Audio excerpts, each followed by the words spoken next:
এবং আজকে সামনে উপস্থিত আছেন সমস্ত শিল্পী, সাহিত্যিক, বিশিষ্ট ব্যক্তিবর্গ, প্রত্যেককে আমার যথাযথ প্রস্তারে শ্রদ্ধা, সম্মান, নমস্কার।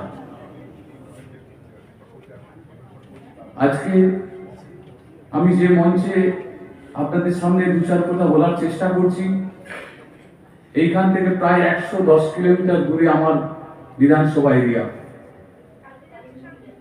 আমার যে বিধানসভা এরিয়া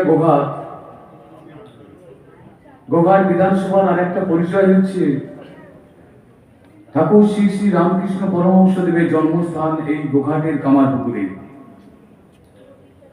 আর একদিকে গোঘাটের আরেকটি ঐতিহাসিক প্রেক্ষাপট আছে। আমার কামারপুকুর থেকে মাত্র 3 কিলোমিটার দূরে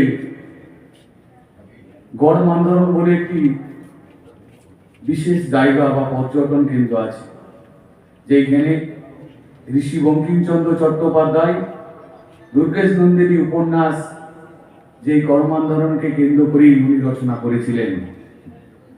এইরকম দুটি ঐতিহাসিক জায়গা আমার গোঘাট বিধানসভার মধ্যেই আছে, কিন্তু দুর্ভাগ্য দীর্ঘ বেশ কয়েক দশক ধরে গোঘাট কিন্তু অবহেলিত, গোঘাট কিন্তু বঞ্চিত হয়ে থেকে গেছে।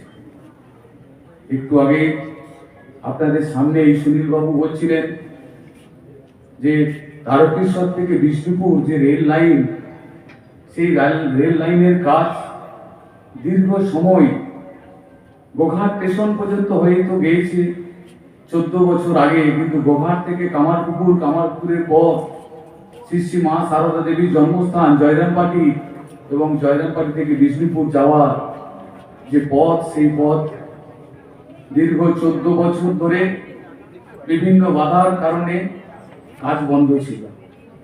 এই মাত্র 3 মাস আমরা এই বাংলায় পরিবর্তনের সরকার প্রতিষ্ঠা হওয়ার পর সেই বাধাকে বিভিন্ন আলাপ আলোচনার মধ্য দিয়ে এবং কোথাও কোথাও হয়তো আমাকে একটু কড়াও হতে হয়েছে জনগণের স্বার্থে, মানুষের স্বার্থে।